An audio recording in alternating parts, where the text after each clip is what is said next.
Assalamualaikum warahmatullahi wabarakatuh. Dalam video kali ini saya akan kongsikan 5 rahsia simpanan emas. Okey, yang pertama, sebagaimana yang diingatkan oleh mentor-mentor emas, Tuan Zulkifli Syafiee ada sebut, sebelum kita simpan emas, kita asingkan duit kecemasan. Kita ada dana kecemasan 3 bulan pendapatan. Contoh, kalau pendapatan kita 2,000, maksudnya di dalam simpanan kita dah ada 6,000.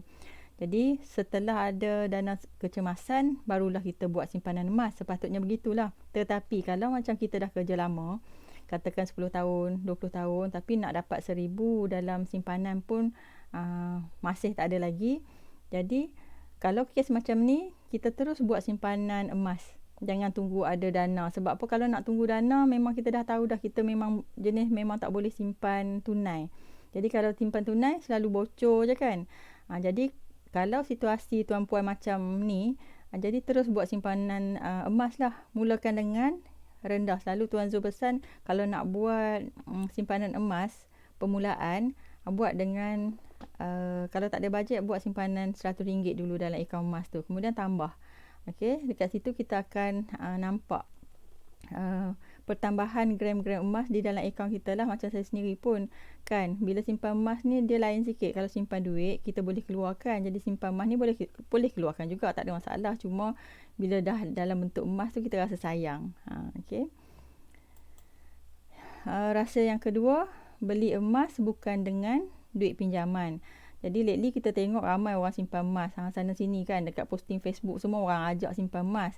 Jadi kita pun teruja nak simpan, pergi bank buat pinjaman, kita beli emas. Satu je lah yang perlu kita risau, duit yang kita pinjam tu, duit kan sifatnya kita nak beli. Jadi bila kita nampak duit tu, kita habiskan beli benda lain, tak beli emas banyak mana pun. Mungkin kita beli 1-2 dinar, dan itulah kali pertama dan terakhir pun kita beli emas. Sebab kita beli tu bukan dengan ilmu. Jadi beli emas kali tu, kita harap dah emas tu bagi pulangan. Dia tak begitu. Jadi beli emas dengan duit lebihan. Tiap-tiap bulan tu ada 100, simpanlah 100. Jadi beli dengan duit lebihan pendapatan, bukan dengan duit pinjaman. Nak tahu duit lebih tak lebih, beli emas dulu. InsyaAllah kita akan tahu sebenarnya tiap-tiap bulan tu kita ada je duit lebih tu, tapi kita belanjakan tanpa rancang, menyebabkan kita rasa aku tak ada duit nak simpan emas ni tiap-tiap bulan.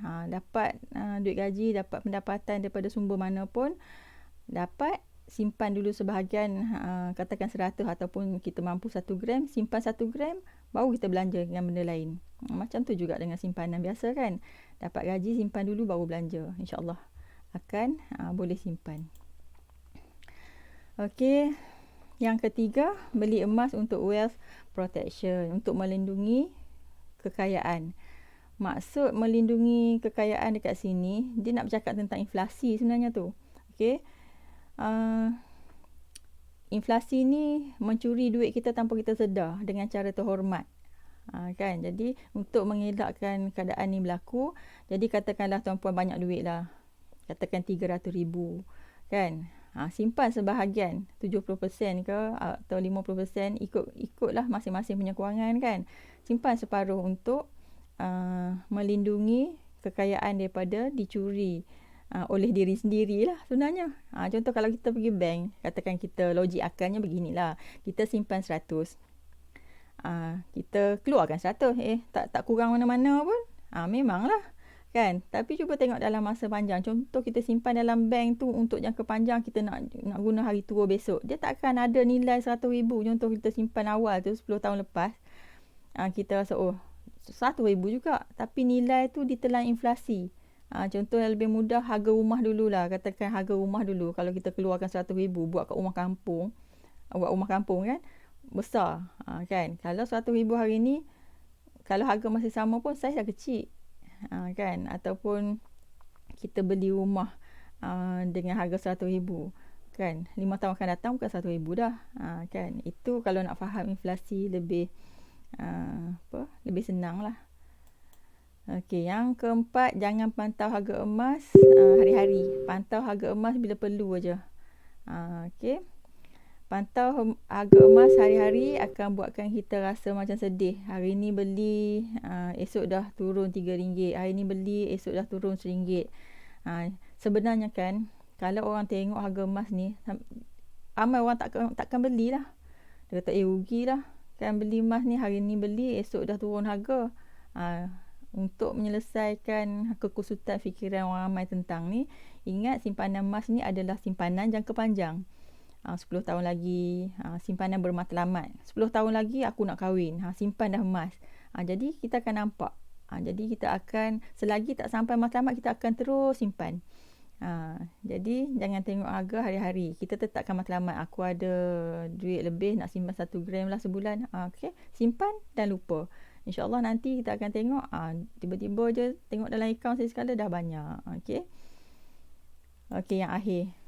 Okay, melabur sambil berniaga emas. Macam saya ambil sekarang lah peluang untuk jadi dealer kan.